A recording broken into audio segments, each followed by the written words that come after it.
Okay, so welcome everyone. This is the first Assyr Abdulle public lecture.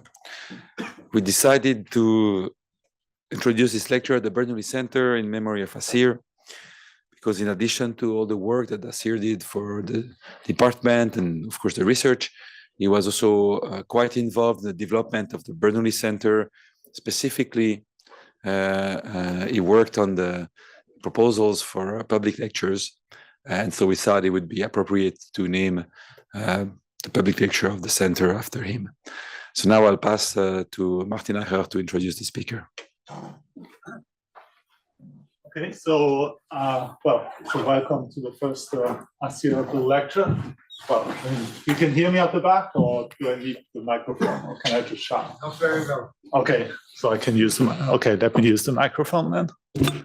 I don't really like to stand in front of a microphone. But, okay, so it's a pleasure to introduce Kevin Buzzard, who's actually a colleague from Imperial College. And so Kevin actually started off his mathematical career as an algebraic number theorist. So he did his PhD in Cambridge under supervision of Richard Taylor. But then he pretty quickly moved to Imperial about 25 years ago already. 24. 24. And so he's been there since. But about 6 years ago, he changed completely. Well, I mean, he still occasionally thinks about algebraic number theory, but he mainly changed into kind of formalization of mathematics. And that's what he's going to talk about today. So the title of the lecture is, well, you see it here, Interactive Theorem Provers Can They Help Mathematicians? Thank you very much. Welcome.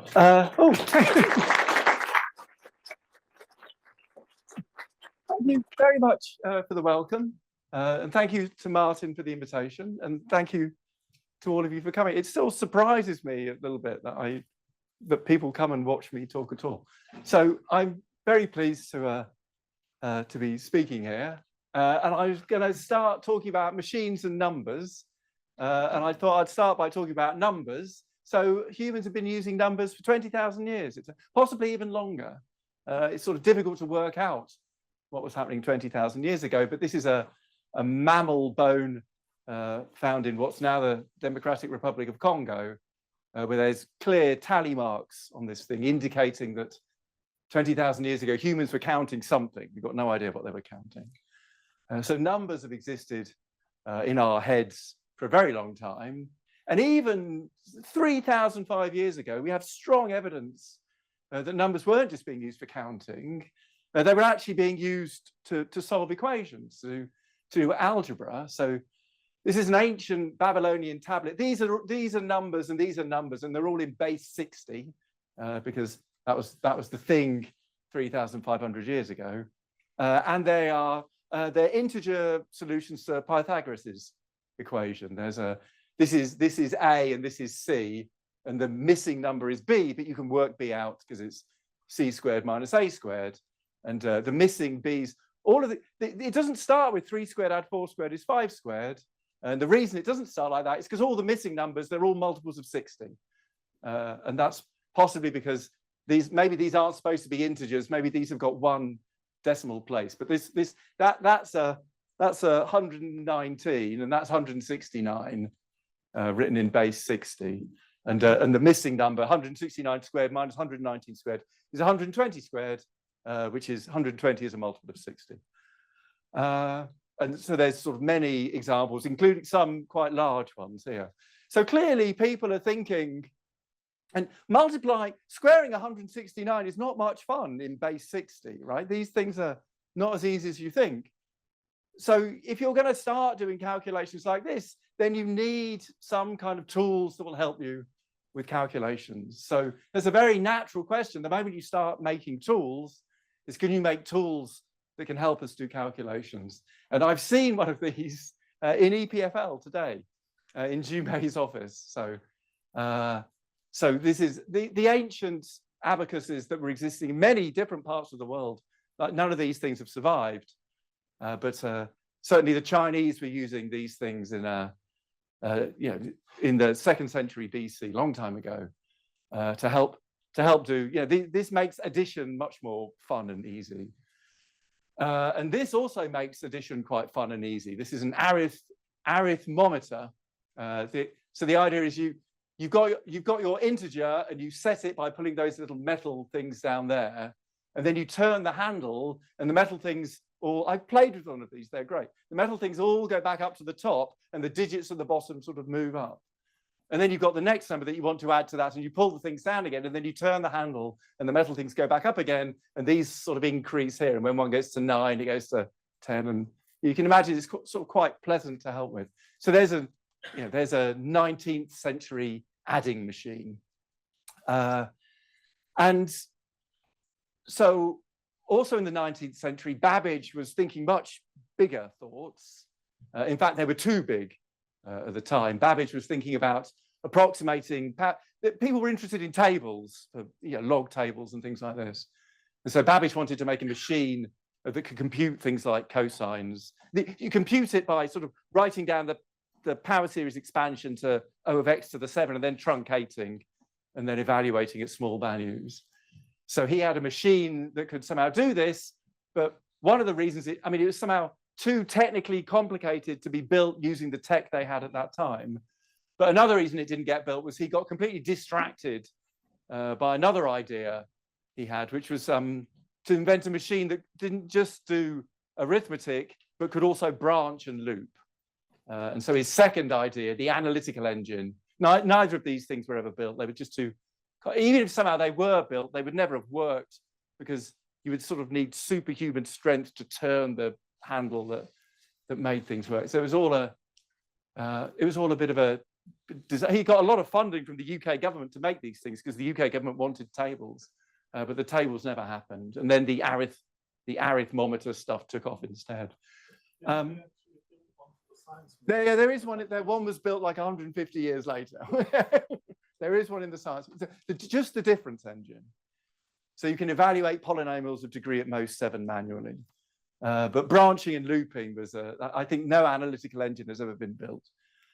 But on the other hand, Lovelace, who was aware of this work and somehow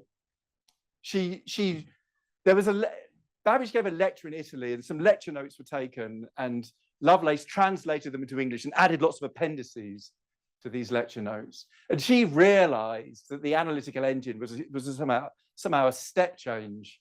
It could do things that the difference engine couldn't do. She dismissed the difference engine as it was doing multiplication, but it was doing multiplication by doing lots and lots of additions. So she realized that the difference engine was really just an adding machine, whereas branching and looping was somehow the key thing. So she wrote the first computer program, which you can't see, but this is half of the first computer program. But the key thing here is here follows a repetition of operations 13 to 23. So yeah, operation 13 is do a subtraction, operation 14 is do an addition. These columns are sort of constants. There was like the thing had 10 internal variables. And she came up with an algorithm where if you just had 10 variables, then you could compute Bernoulli numbers. So this is half of a program which you input a number n, and then you let this thing loop while some counter decrements to 0. And by the end of the loop, you'll get the nth Bernoulli number. Bernoulli numbers are just they're sort of slightly random looking rational numbers. Here are the first few, and it looks like they all have 1s in the numerator, but there's the 12th one. So there is something weird and arithmetic and interesting going on with Bernoulli numbers. So they were interesting in the 1800s, and there's a machine that can calculate them, built to run on hardware that was never constructed. So there you go. So computers were becoming a thing. Here's an early application of computing to a question I'm very interested in, Fermat's last theorem. So it's the claim that there are no solutions to x to the n, add y to the n is z to the n. So if n is 2, that's fine. The Babylonians had cracked that. But if n is 3 or more, there's no solutions. And so in some sense, if you allow n to be a variable, then there's one Diophantine equation, but Diophantus wouldn't have allowed. Diophantus could only go up to n to the power 6 with his notation. So really, this is a claim about infinitely many Diophantine equations. that none of them have got solutions. And early cases, n is 3 and n is 4, were solved hundreds of years ago. And so all we have to do is to prove that this equation has no solutions if n is at least 5. And we can also assume that n is a prime number. So there's an interesting question that was around for hundreds of years. And the first real non-trivial progress was made by Kummer, who defined a prime to be regular if it didn't divide the numerator of the first p minus 2 Bernoulli numbers. So that funny Bernoulli number minus 691 over 2,730, that tells you that the prime 691 is not a regular prime. But many primes are regular. The smallest irregular prime is 37.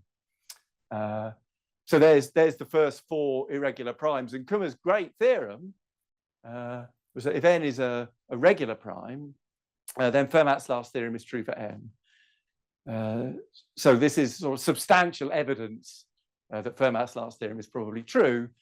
And so that started off some kind of industry, this result of Kummer, because he could also prove it for certain irregular primes. He came up with criteria, and the irregular primes. So the first criteria is it regular?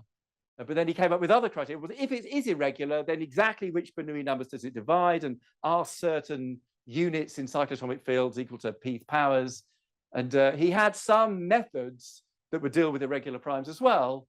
And so he could prove Fermat's last theorem for all n up to 100, which was kind of, pretty, that was a great early result. This highly, even proving that x to the 5 add y to the 5 is z to the 5 has no solutions. That is not at all an easy thing to do. But checking the criteria involved a lot of tedious calculations, like hand calculations.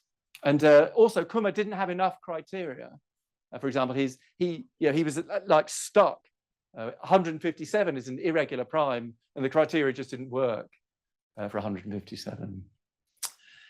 So as time went on, Van Diver had the great idea of getting his students to check these criteria because they were getting sort of quite tedious to do by hand.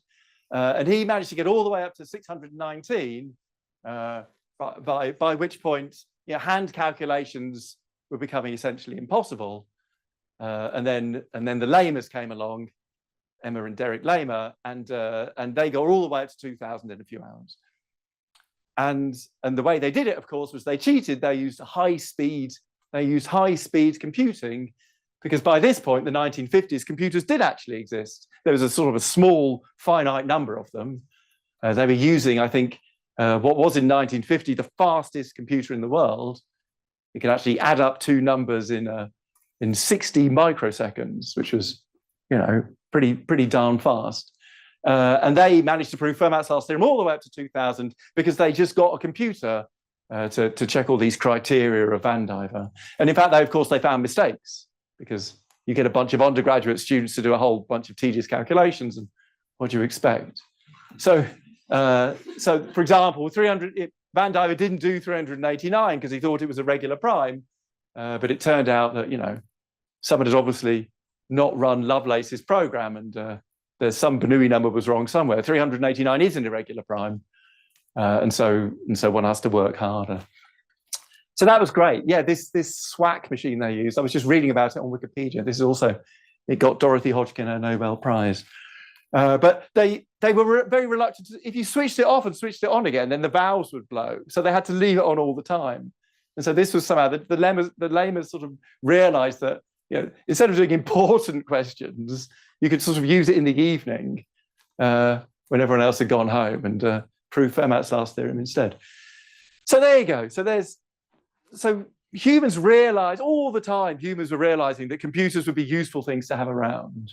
And nowadays, a modern computer, they're just everywhere, using computers to compute. And that's not what this talk, well, that's what the first 15 minutes of this talk is about, getting computers to compute. And getting computers to compute efficiently, that's now, so great, once we've got them computing, now we have to get them to compute efficiently. And that's what Assyr did. He was a numerical analyst. He was interested in numerical solution of differential equations, things like this. It's an extremely important question, because the idea is don't just, the computer can kind of work out the answer, but you want to get it to work out the answer accurately and quickly. And this is an extremely delicate question if you're trying to solve some complicated differential equations. So computers, we all know that anyway, right? We all know that we use computers to compute. So in this talk, I want to talk about, can we use computers to do something else, right? That's still useful for mathematicians, right? What can computers really do for us other than compute? So I'm going back to Lovelace, and she knew right at the start, she could see, even in a world, this was like, I don't know if she knew the existence of group theory. Galois was, what, 1820s, 1830s. But I don't really know how fast news travels in those days. But she knew that once you have machines, they don't, she wrote a program that printed out a bunch of numbers. But she pointed out that it doesn't necessarily have to be numbers. As long as you've got objects that are obeying some kind of logic, then a machine should be able to manipulate. A machine should be able to manipulate those objects. So this is in Appendix G to this translation of Babbage's lecture in Italy. And as I say, she might, I don't really know the history. She might have just lived in a world where sort of mathematicians dealt with numbers and that was it. But now let's go forward to where we are now. And of course, we can see other things other than numbers that computers might want to manipulate. And what do mathematicians do? And of course, we still compute, often with computers. But something else that's quite big is that we prove theorems. And we can ask what a proof is, right? And maybe Babbage had, there was much less logic back then. I mean, there was sort of the ancient, you know, there's sort of basic logic that's been around for millennia. But sort of starting to write down formally what mathematics is and the axioms of mathematics, none of that had happened in the 1840s. So what is a proof? Nowadays, we can give some formal definition of what a proof is. It's some, you know, it's a deduction of a mathematical statement from either stuff we've already proved or the rules of maths, and we're only allowed to use the rules of logic to make the deductions, but one can completely formally write down what all of these things are and give a rigorous mathematical definition of proof. And so this, you know, a proof is a mathematical object that can be manipulated according to sort of completely well-established, you know, axioms. And so by Lovelace's observation, computers should be able to act upon, whatever that means, to act upon mathematical proofs, to manipulate proofs, you know, to create proofs, to analyze proofs, you know, who knows? In theory, we could do all of those things. And by the 1970s, computer scientists were doing this. De Bruijn wrote a system called Automath, the first system that was capable of understanding. It's a programming language which is sufficiently rich that it you know, it can understand the concept of a mathematical proof. So you use computer algebra packages, and they understand numbers and variables and, you know, concepts in group theory or whatever, you know, whatever your programming language is specialized to do. But these things here, the idea is they understand all of mathematics in theory, but you'll have to build it from the axioms. So a student of De Bruijn was the first person to really use this software, and they defined the real numbers from the axioms of mathematics and proved they were a complete ordered. And the proof of that from the axioms of mathematics is really quite long. And the systems are quite basic in those days. So this was this was a PhD thesis to prove that the reals, to prove a result that all mathematicians had known for like 100 years. And at the same, around the same time, this was the early 70s, and around the same time, the late 1960s, Bertrand, Swindles and Dyer were using computers to compute. And they were computing solutions to cubic equations of modulo prime numbers, and they drew some graphs and spotted some patterns and came up with the Bertrand, Swindles and Dyer conjecture that has a sort of revolutionary effect in mathematics. It was, the arithmetic of non-abelian L functions was born in this work of Bertrand, Swindles and Dyer. So you've got people using computers to compute, and they're changing the world. And you've got people using computers to prove, and they're 100 years in the past. So you can see which is going to catch on, right? And indeed, that was what caught on, the idea that we can use computers to compute. So somehow, because we can use computers to prove, but we can only prove very simple things from a long time ago, this isn't such a great So this is such a great selling point. So it's taken theorem provers 50 years to catch up. And this is what this talk is about, really. We all know that they can compute, and they can compute very well, but we're just getting to the point where they can prove interesting things. So I will show you what a modern theorem prover looks like. See if I can get this to work. Here we go, great. So this is an interactive theorem prover, and I've set it up with the question of proving the AMGM inequality. So this is a programming language, but the programming language is sufficiently rich that it understands mathematical reasoning. The first line there says we're going to use a bunch of tactics. I'm not going to prove the AMG inequality from the axioms of mathematics. Like even making the real numbers would take all day. So I'm going to import a bunch of tactics, which are ways of taking shortcuts, and I'm going to open the real numbers because there's real dot square root and there's complex dot square root, and they're different functions. So now this, if I hover over square root, there you go. It says I'm taking the real square root of a real number. Oh, you take the square root of a negative number in this system and it returns 0. And that's because mathematicians don't take square roots of negative numbers. And so we can return what we like. I mean, if you want to take square root of a negative number, use complex dot square root. But this is a question about real numbers. So we've got to prove that the geometric mean x and y, so x and y are real. Oh, we can see the hypotheses here. This is the state of the theorem prover's brain. Let's make it a bit wider. There's our interactive theorem provers. We can probably also make it a bit bigger. There we go. So there's the state of the theorem prover's brain. And currently the brain knows that x and y are real numbers. We've got two hypotheses, x and y are non-negative, because mathematicians don't take square roots of negative numbers. And the claim is that the square root of x times y is at most the average of x and y.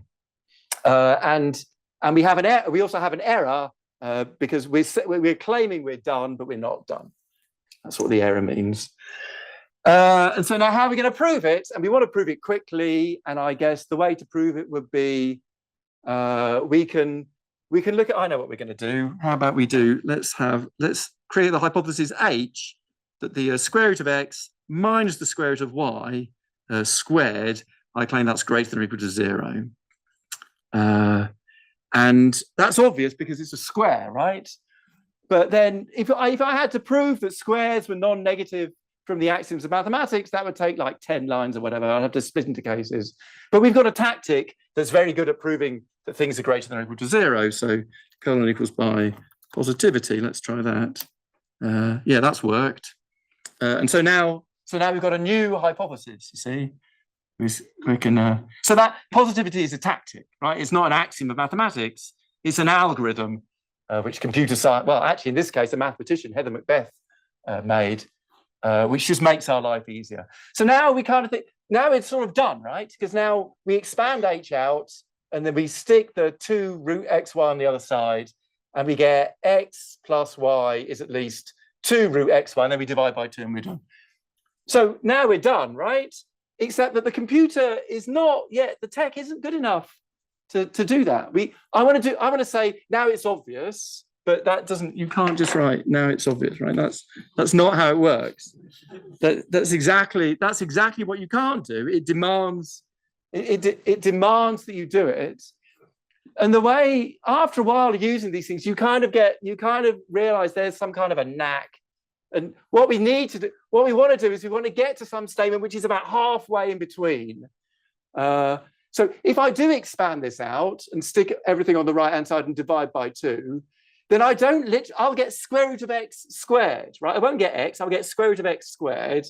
And the fact that the square root of x squared is equal to x is only true because x is at least 0. You see, so there's lots of sort of things going on that we just do instinctively. So my instinct now, and also you don't get square root of x times y, right? You get square root of x times square root of y.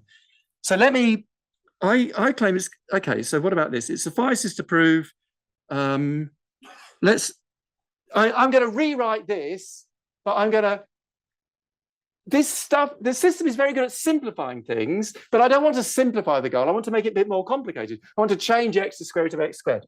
Let me just change things to what I want. I want the square root of x times the square root of y is less than or equal to square root of x squared add square root of y squared. What about this? Square root of y squared. I really let's turn on wrap. Let me toggle word wrap. There we go. Oh, and let me also, I'll toggle Zen mode as well because it looks nicer. It suffices that square root of x times is less than root of that divided by 2. Right, great. And that the simplifier should be able to do that. Let's try by sim. I've got too many brackets apparently. Is that? Yeah, okay, yeah, that looks good. Yeah, okay, this looks great. Okay, so now instead of having to prove what we did have, we've now got something which is literally the same as what you would get if you expanded that out and then divided by 2. And so now there'll be another. I need to do linear relations with inequalities. Okay, so the linear arithmetic. That should do. There we go. Great. So we've finished. We've done it. So that's a proof. That's a proof of the AMGM inequality, and that's how it works. So you don't literally go down to the axioms of mathematics, but sometimes you put in steps that you wouldn't bother writing on the board if you were giving a lecture. So it's not as fast as writing on a board by any means, but it does work. So the systems work, and one question is, now how far can you get, right? How great. So they can do basic stuff. How far can we push them? So now I'm going to spend some time talking about combinatorics, because in combinatorics, it turns out that the answer is surprisingly far to how far we can get. So in 2017, so of course, for decades, these systems were just used by computer scientists to prove sort of old standard theorems in mathematics. Like in 2004, they proved the prime number theorem. And so we get there 100 years out of date, but this was somehow regarded as a breakthrough at the time. But the idea is that's no use to us. Proving theorems which are 100 years old is no use to a mathematician. So here's a theorem proved in 2017, the cap-set conjecture. This is about lines in finite dimensional vector spaces over the field with 3 elements. So here's the theorem. So the idea is you want to find a very big subset of Z mod 3Z to the n that's got no line in, or equivalently no 3-term arithmetic progression, because 2 and -1 are the same thing. And so obviously that R of n is at most 3 to the n, because there's only 3 to the n elements in our vector space. But the question is, can you actually prove, can you actually get some sort of exponential, can you beat 3 to the n by coming up with some explicit number less than 3 to the n? So this was done by Ellenberg and Geisweit in 2017. And the proof is 4 pages long, and it was published in the Annals of Mathematics. And it's got some clever ideas in, and uses a bit of machinery, but very quickly Tau and Zahlberger pointed out that the heavy machinery wasn't really needed. So the proof was really sort of completely elementary. And at the time, Lean had a rather rudimentary mathematics library, but it was just about good enough to do most of this stuff. And then you make the library a bit bigger, and it's good enough to do all of this stuff. And by 2019, 2 years later, these 4 pages have been completely formalized in Lean. So this is really, I guess Hales proved the sphere packing conjecture in dimension 3. And the Annals weren't happy with this proof because it was a computer-assisted proof. And Hales went on to spend 12 years of his life typing in the entire proof into one of these theorem provers, and succeeded. That was a 12-year project. But yeah, okay. So this is like maybe the second example of modern mathematics being done in real. If real time is 2 years, then this is real time mathematics. So next example, December 2021, Tom Bloom.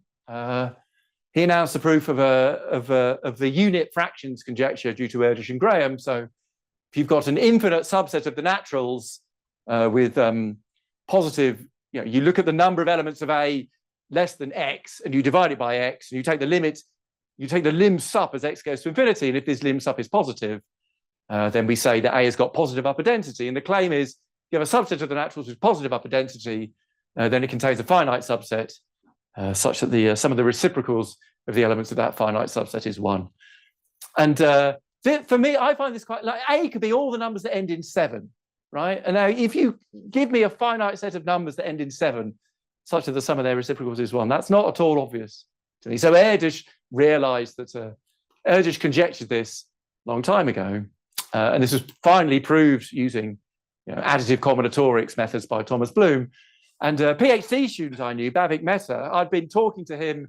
He wanted to learn lean, and I'd given him some basic problems in combinatorics because he was a student of Tim. He still is a student of Tim Gower's. He wanted to read this paper, and he knew Bloom because Bloom had taught him when he was a master student. And so he suggested to Bloom that they tried teaching lean the proof of this conjecture, and it took them 6 months. So an improvement on 12 years. It took them 6 months, and what's more, 6 months was kind of great because, like, would you expect a referee's report after 6 months? They did it before they got the referee's report. So this was, so at this point, like, what is the point of the referee's report anyway? Like this, the referee has to do 2 things, right? Decide if it's the theorem is worthy of the journal, and decide if the proof is correct. But the proof is correct. I mean, the proof was there were sort of minor glitches, and they fixed all the glitches. So it's like the perfect paper. So there's that. And then the next thing, so that was a cute proven old theorem of Erdős thing. But this was big news in combinatorics.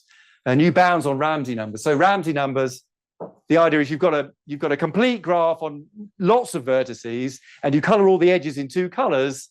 And the theorem is there'll be some complete, if T is big enough, you fix N, and then you make T big enough, and you color the complete graph on T vertices with 2 colors, then you will find a monochromatic complete graph with N vertices. For example, if you draw a hexagon and then draw in all the diagonals with red or blue, there will be a triangle in there somewhere. That's either a red triangle or a blue triangle. And so R of 3 is going to be equal to 6. But computing what R of n is exactly is a notoriously hard problem, and so perhaps easier question is, we don't know what R of 5 is right now because there's sort of too much compute to work it out. But what's the growth of R of n as n tends to infinity? And in 1935, it was known that R of n was O of 4 to the n. The argument is quite easy to explain, but I won't do it now. R of n is O of 4 to the n. And that factor 4 would just not go down. It was known that R of n was at least root 2 to the n and at most 4 to the n, but they didn't know where the truth was. But they thought that 4 was too big. But that factor refused to go down for 88 years. And in March 2023, there was big news in the combinatorics world. These 4 people announced that they could get it down from 4 to the n to a bit less than 4. I mean, this is sort of standard for the area. Like, they've had the idea, this number will go down further. People will try harder and refine the estimates. And this 3.992 will definitely get smaller. But this was big news, right? This was a 55-page paper that was 5 years in the making, and there were articles in Nature, and there were blog posts by all the usual suspects. Again, Bhavik, this random PhD student in Cambridge, decided that he wanted to read the article, and what better way to read the article was by typing it into Lean. And he basically spent most of the summer on it. That was what, because I was sort of watching him doing it. He spent sort of 3 months sort of working quite hard on it. And he typed in the same story, right? So again, beaten the referees, and also found mistakes in the papers that were not difficult to fix, but they were still, 1 or 2 things he found were like, actually, this should be changed. This is really sort of wrong or confusing. So he wrote a blog post about it on my blog. So if you want to read about, he was arguing that modern combinatorics was now sort of formalizable in real time. And then all of a sudden, Terry Tao just appears on the scene, having noticed what was going on. So he wrote a very short paper, slightly beating a classical inequality. So a sort of undergraduate level undergraduate level mathematics, and he decided to learn. This is the way to learn one of these languages, by the way. You don't just learn by reading a book. You just have to learn by doing a project. So he chose the theorem he just proved. He stuck it on the archive and decided to translate the paper into Lean. And then at some point, it turned out he divided by 0. And I bet you, like, had he not done this experiment, I bet that this would have got past the referees. It was only an edge case. It was only a small division by 0. But I mean, you could sort of fix it by sort of fiddling with some constant somewhere and, you know, changing the statement. So one of these things, it wasn't the end of the world. But this was sort of, I think he found it quite humbling. I mean, he wrote about it on Mastodon. There was just some, the paper had a bug in, and had he submitted that paper to a journal and then not done this, I bet you that, you know, you're referring a paper by Tower, you're really going to check that. I mean, of course he didn't divide by 0. So it wasn't hard to fix. And the formalization took him about a month, and he finished on the 5th of November. And that was really nice because he was hanging around in the Lean community. He was on the Lean chat, asking and answering questions. And it was sort of great to see. So Schultz had been there a few years earlier, but it was great to see Tao engaged, because like, if serious people get engaged with this stuff, then you kind of realize that, you know, maybe you're in the right area. So the formalization was completed on the 5th of November, and that was all very exciting. And then 4 days later, another paper by Tao ended up on the archive, and it was a proof of the polynomial Freiman-Rüscher conjecture. And this was a big deal. I was talking to someone earlier who said, you know, they'd proved a theorem.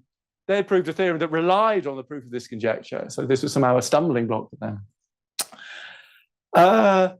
So again, this was a big deal, and people like Gil Kalai were blogging about it, and everyone was getting very excited. So this was 28 pages long. And then on the 13th, so this is like, 2 weeks ago, like 2.5 weeks ago, Tao just randomly announced that he was going to formalize this thing in Lean. So he was using that software that I just showed you. We're going to type in the proof of this, important conjecture that the combinatorics world is going wild about. And why did he want to do it? What is he gaining from this? Because he knows the proof is right. Because he's just he knows that he wasn't scared about the proof being wrong, but he thought it would be interesting to collaborate with lots of other people on a formalization project. His earlier project, the division by 0 project, he'd just done by himself. But it just wasn't called the division by 0 project. The McLaren identity project, he just did by himself. But this one, see, he felt the community was very welcoming. He said this in writing. He thought that the community was very welcoming, very helpful, and he thought it would be interesting to collaborate with the community. And so that's what he's doing. So this is, let's see, have I got internet?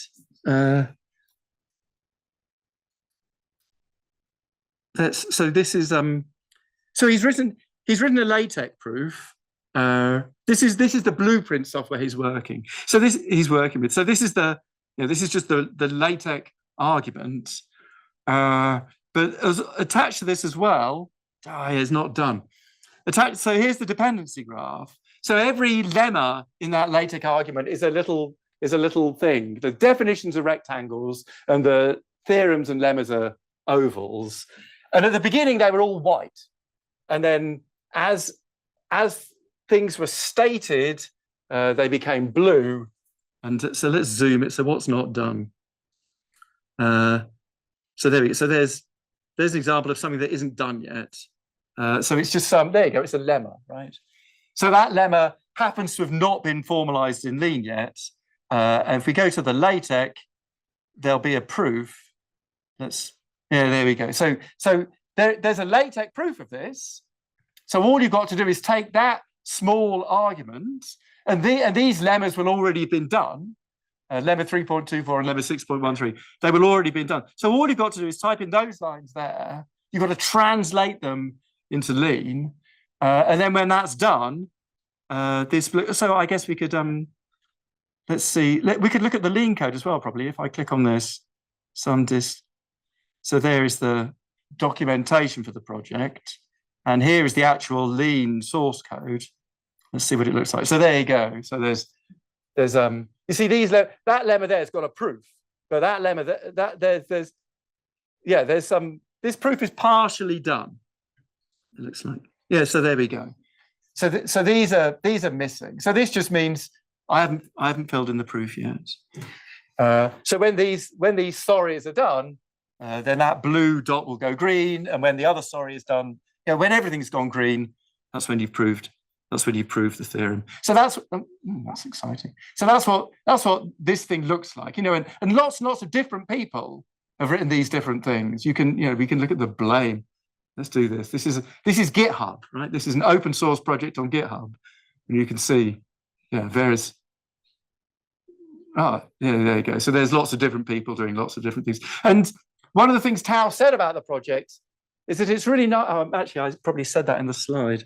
Let me not spoiler my own slides. Let's get back to the talk. So he's using this blueprint software, and this is only something I realized in the last few weeks. This is a very powerful way of collaborating because it modularizes the entire thing, right? So Tao wrote the whole thing in LaTeX, and all the lemmas became nodes. But he just wrote the theorem statements in Lean, but not the proofs. He wrote the proofs in LaTeX, and then other people come along and they read the proofs in LaTeX and they translate those LaTeX proofs into Lean. And so every few days there would be another list of things that needed doing, and people would volunteer to do them. And then typically a day or two later, they would come back and say, I've done it. They would make a pull request to GitHub. This thing would get merged, and then another blue node would go green.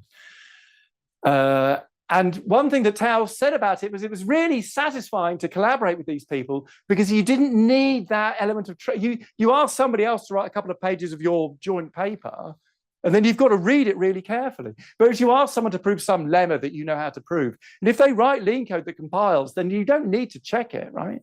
The system is checking it for you. And surprise, surprise, yeah, they found a mistake in the paper, but the mistake was easily fixed. So that's the end of the case studies in combinatorics. I'm going to do a bit of waffle, and then a bit of number theory, and then a bit of waffle, and that's the end. So here's some waffle.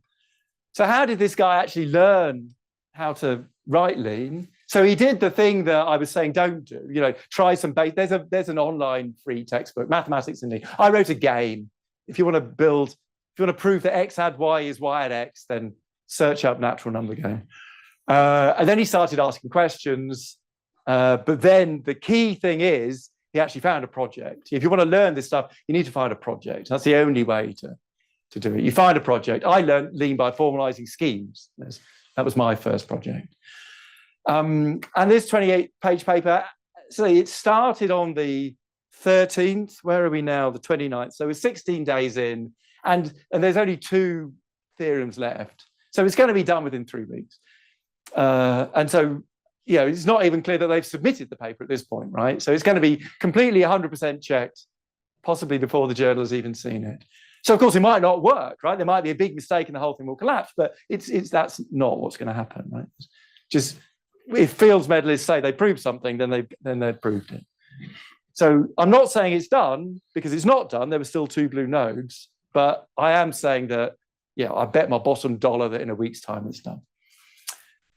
So what's the conclusion is that now we've got to the point where you can formalize serious modern mathematics in real time as long as it's additive combinatorics.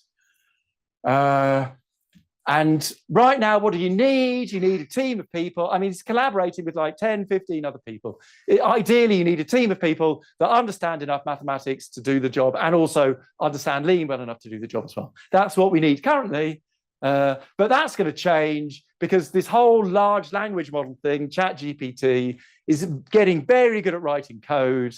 And so in a couple of years' time, this stuff will be very good at, you know, translating LaTeX into Lean. How good it will get, who knows? You know, can you just feed in, you know, an arbitrary archive file and it translates it? Probably not for a long time, but it will get better. I just don't know how quickly that's going to happen. But I do know from personal experience that there's a whole lot of very rich people that want to make this kind of thing happen. Want to make it easy to do mathematics. They want to make computers do mathematics autonomously, right?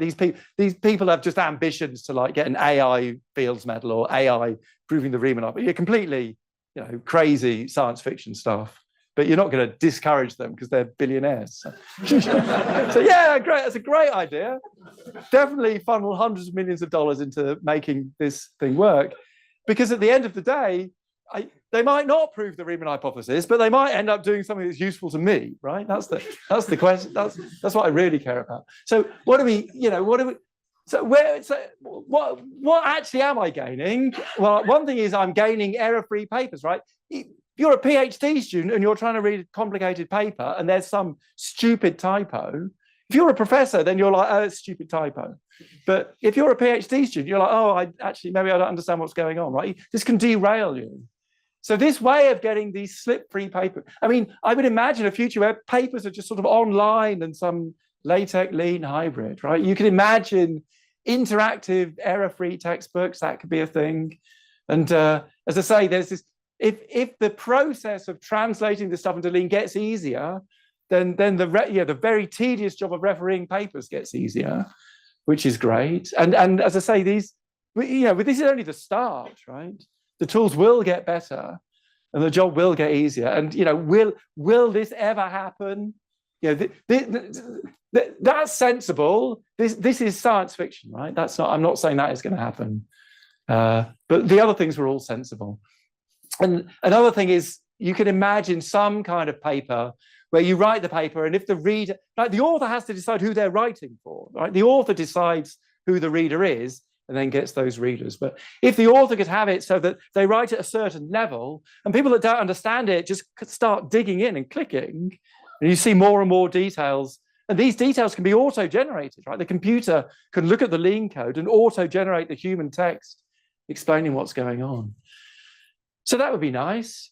And as I say, I've been selling the idea that combinatorics is a great success story in this area. But let me finish by talking a little bit about the kind of mathematics that I do, although I've been doing quite a lot less of it recently, the Langlands program. So these are hard conjectures relating the discrete and the continuous, if you want to try and sell it, but relating automorphic representations and Galois representations. And there's an algebraic group there's algebraic groups involved, and the simplest algebraic group, GL1, reductive algebraic groups. These were the majority of the work was done in the late 1800s, but the cohomological reformalization was done in the 1940s. Great strides were made for GL2 by Langlands and others, or Deligne as well, and in the 70s and 80s, and then Wiles's proof of Fermat's last theorem gave us some map the other way. So huge progress there, but the general, even GLN, there's many unsolved problems. So that's what the Langlands philosophy looks like. And now if you take a random 30-page paper in the Langlands philosophy that appeared in Archive last week, then you're not just going to knock it off in 3 weeks. Even if you're Terry Tao, plus 15 collaborators, because those 30 pages are going to rely on 1,000 pages. This is the thing about combinatorics, it's clever ideas, but you're basically, a lot of the time, you're building from the ground up. Whereas here, we're relying on all of Grothendieck's theory and all of Langland's theory and all of the Taylor-Wiles theory, everything, and many, many other things as well. So we're not going to be formalizing 30-page papers immediately anytime soon. So let me just finish by talking about two projects. And the first one was a funny email I got from Peter Scholzer in December 2020. So he just done some stuff about solid abelian groups and liquid vector spaces. And just out of the blue, I got an email. I mean, I know him, but just out of the blue, he said, "Oh, did you have a study group on my work?" And so I said, yes, because, a group of us have met together once a week for 2 terms and plowed through this stuff. And this is a horrible question, right? Did you actually read the proof of theorem 9.4? So I went back and looked at what theorem 9.4 was, and we had to do all of section 9 in 1 hour, right? We had about an hour and a half. We had to get through all of section 9, and proof of theorem 9.4 is quite long. So I said that, the honest answer was that no, we'd skip this quite gnarly looking proof. And he he wasn't asking, he was specifically theorem 9.4, and he was just asking random people at random universities. So this is a sort of funny thing, right? This quote from Voivodsky made some mistakes in his work. A technical argument by a trusted author, which is hard to check and looks similar to arguments known to be correct, is hardly ever checked in detail. So this is the problem. This is the problem with getting a Fields Medal. So now you know. Is that now people aren't actually reading your papers properly anymore, right? They're like, oh yes, please, you're famous. I definitely want you in my journal, right? So Scholze challenged the formalization community to prove the theorem in a theorem prover, this theorem 9.4, because he said it was the thing that held everything together. And he said he spent a lot of time trying to prove it. And he says, in the end, we were able to get an argument pinned down on paper. The statement is of the form, for all A, there exists a B such that for all C, there exists a D such that for all E, there exists an F such that something. And so even sort of understanding the statement in your head is already you're at sort of the limit of your RAM. The statement is quite, I mean, the statement of theorem 9.4 is quite clean, but it reduces to a technical lemma, the statement of which is horrible. And he also made the rather radical claim that he thought this was his most important theorem today. This was after he got the Fields Medal. This is like a post-Fields Medal theorem. And he's claiming it's his most important theorem to date. And as I say, he'd convinced himself and he convinced his co-author, and then he'd done this experiment, and had also convinced himself that nobody else in the world had read the proof. And he wasn't convinced that the referees were going to read the proof either. So he challenged us to prove this theorem in a theorem prover. And it's got this problem that it's got prerequisites. So the technical lemma he was worried about just needed a bunch of undergraduate material, which we already have. So 6 months later, we had the key technical lemma. And Scholze got really excited because that was exactly the bit he was worried about. We checked the key technical lemma, so now he was convinced that his proof was fine. But then there was the argument that the technical lemma implied the theorem, and this 10-line argument in the paper was completely standard, modern homological algebra. So this took over a year, these 10 lines, because they relied on a huge amount of prerequisites, completely standard stuff. Basically, the theory of abelian categories. That we had nothing. We had categories, but we didn't even have like additive categories. We didn't have anything. So we had to make the whole theory of abelian categories and derived functors and extension groups. But we've done it now, right? Now it's made. So now it's in the light. We don't have to do it again, right? We only have to do it once. So all that was done to solve the Scholze problem. And then the last weird thing was that for some reason, the UK government gave me a massive grant to formalise the proof of Fermat's theorem. And I think this is a great idea for the same reason that I thought the last project was a great idea. It forces you to type basic material into these systems. So it's going to run for 5 years, and there's my graph. I just compiled it. I asked for new color. Red means not remotely ready. That's what red means. So blue means ready to go. Green means done.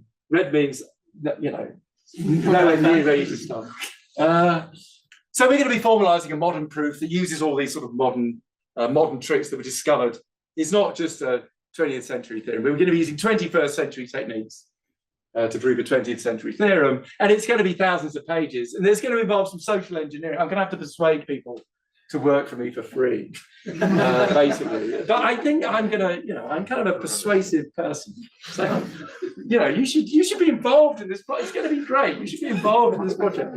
So once things get formalized, once they don't need to be formalized again, and it's going to take us one step closer to the thing that I really want to get to, which is actually we can use these things in practice. Last slide.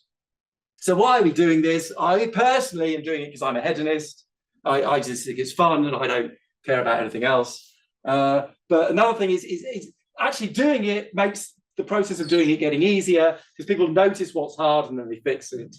And I am kind of convinced that translating maths into a computer language so computers can understand it will have some application. We digitize music and they were like, yeah, it's the CD. And like, what's the point of the CD? It's like more expensive than a record.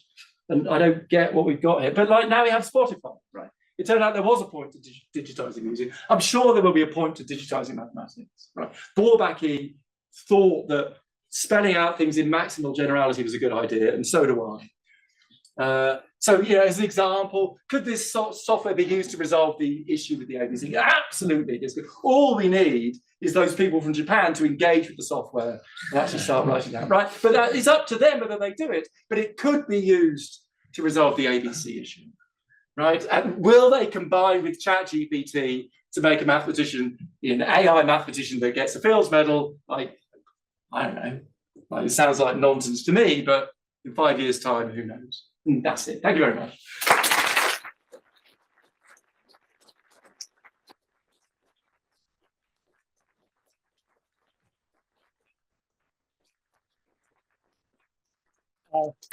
Thank you very much for a great lecture. Are there any questions? Yes. So the examples you showed us the theorem, you still like. I'm surprised that you still need to input some assistant to the computer so that. Like AMG, yeah? Oh no! I could have. Yeah, the theorem's in the library. Yeah. I could have just invoked. Yeah, but my question is like even a simple theorem you need some assistant. So, but why the human can do the complex prover of the theorem, but the computer cannot do? Like, what's the things the computer needs to catch up? The computer needs. If the computer could learn how to read English or learn how to think, that would be great. But again, computers to think is quite apparently a difficult problem. What are the missing things that the computer cannot beat the human? Yeah. Well, it can't have idea. I mean, what do you want it to do? Is it coming? You want to talk? Are we talking about proving a new theorem? Or are we talking about new theorem? Yeah. Proving a new theorem? Well, how do you prove new theorems? I don't know. Well, that's the problem, right? If you give me the algorithm, I'll get one of my friends to implement the algorithm. But we prove theorems in weird ways. Right? How did Ramanujan do what he did? Like, that's the algorithm. So thanks for the great talk. So I have a question about the second to last point there. No. So generative AI and lean, basically the yeah. very correspondence. Yeah. So what is the billionaires in anything my that inbox. has been actually done state of the art right now in this direction? For example, use generative AI potentially to generate some approximative statements and then use lean to correct them. Yeah, that's what's going on right now. It's at high school level. Yep. You give a high school level, and the reason that I think getting beyond high school level might be difficult is that there's a whole bunch of everyone has to do math at school, so there's a huge amount of stuff on the internet about school level math. So yeah, you get the models to suggest an approach, and then you get some translation tool to translate the sketch proof into the language of a theorem prover, and then use the tactics of the theorem prover to fill in the gaps. And that sometimes works, and you can pass school level exams. And like I think the difficulty is getting it to master's level. I think is going to be difficult. Okay. That's my gut. And, so another question here, which was more about the interface. So right now there's this GitHub Copilot, which is amazing for writing Python. I switched it off specifically for this talk. Exactly. Because it just keeps telling you the right answer. So I was making it like, oh, let's do this. But I could have just gone tab. Yeah. Can it help you generate? Yeah, I switched it off. Yeah, we could just switch it on and I could do the demo again. Yeah. It doesn't do that have statement. Yeah. It doesn't say, oh, why didn't you do square root of x minus square root of y all squared? But the moment you say that, it's like, oh yeah, I know how to prove that. Okay, and it gives you the code. Yeah, it's kind of crazy. Yeah. And we have 10 questions. I'll be around for a while. Okay, that's one of them. Could you explain how those tactics work? Do people write that? And Yeah. The tactics are all written in lean. There's one thing about lean is that, lean is written in lean. Lean tactics are written in lean. but then, so these tactics are able to do intermediate steps. Yeah, tactics can tactics can perform algorithms.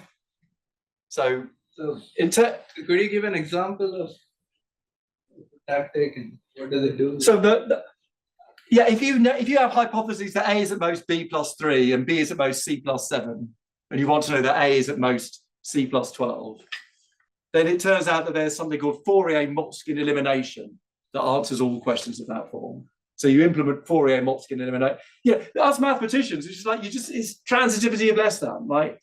But it turns out that there's an algorithm that, given a bunch of inequalities and another inequality, will sometimes prove the goal from the hypothesis. And so you implement Fourier multiscale elimination, and then you wrap it up in a tactic, and then mathematician users use it to do trivial things without realizing that they're implementing a deep algorithm.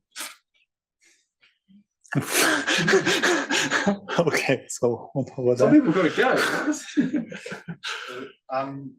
My question is, so I've followed some of the formalization projects, and I always wonder when I see them, what are the possible, to you personally, what are the feasible outcomes? Now I understand, okay, it was formalized, that's obviously one. Yeah. We got bored, or we were too, it was too difficult. Yeah. But is there also credence to it turns out no, lean cannot formalize. Well, Terry Tao divided by 0, he had to fix his proof. Yeah, but then it was Oh, fixed. you mean it got stuck? The maths is fine, but the system got stuck. Yeah, that it's valuable mathematics, but it's not formalizable in lean. Do you give any credence to that? That happened once in about 2018, quite early on, where it turned out that lean itself, the lean developers gave up with lean 3, which we were using at the time. This was lean 4. They gave up with lean 3 and started developing lean 4. And we were using lean 3, and we found a bug that stopped a certain part of the system. A certain part of the system should do a job, but it wasn't doing the job. And as a result, we couldn't formalize the theory of width vectors. And so that was sort of stuck. We were stuck for 6 months on width vectors, which we really need for periodic Hodge theory. And then we decided that we would fork lean. So there was a community fork of lean made, and the community started editing the code itself. And then a year later, we had width vectors. So the nice thing about lean 4 is that the developers are super keen on working with us. So if the system breaks, they'll fix it now. But as far as you're concerned, maybe sort of any kind of valuable mathematics you Yeah. would expect will have a formalization in something that's lean like. Yeah, I mean, unless the proof really does involve drawing pictures, and people are just not capable of writing down what the pictures mean, right? I don't know too much about that kind of mathematics. But yeah, topology will be interesting. And are there actually topology projects which have been formalized? We have a proof that you can invert the sphere. The Patrick Massot again, and his postdoc and my postdoc proved the theorem of Smale that you can invert a sphere following Gromov. They proved an instance of Gromov's H principle, deduced it from that. So clearly it can do differential topology, but that's just that's just one data point. Okay, maybe last question over there. Can you somehow use the formalization of the theorem, to search if this theorem was already proven before? Yeah, you could search the maths library. Well, yes, but I mean, Yeah, you can do that instantly. well, yes, but no. I mean, what I mean is there's now a absolutely huge code base for lean. Yeah. And, 1.2 million lines of code. I don't know if that's huge or not. yeah. Well, so I mean, so now so suppose that I am doing research and I'm come up with some hypothesis about some mathematical structure, and I want to check if it was studied before or not. Can I somehow formalize it and search through the code base to see if it was proven? Yeah, sure. Yeah, and it will probably say no. I mean, if you formalize it in a very slightly different way to the way it's in the library, then the search might miss. Because there's several ways of saying, if you're working axiomatically, there's several ways of saying something. Yeah, I mean, this is another thing. This is something that we hope to solve. There's active work with language models and AI to solve that question. So it's new, but there's money behind it. So if you ask that question again in a year, I'll have a much better answer. Okay, so well, Kevin is still around here for an hour or so, there's lots of questions left, so just come and ask him. And there's an aperitif for everybody, which should be kind of in the entrance of the building, not in the cafeteria, but sort of by the actual entrance of the building. And so, well, let's thank Kevin again for a fantastic talk.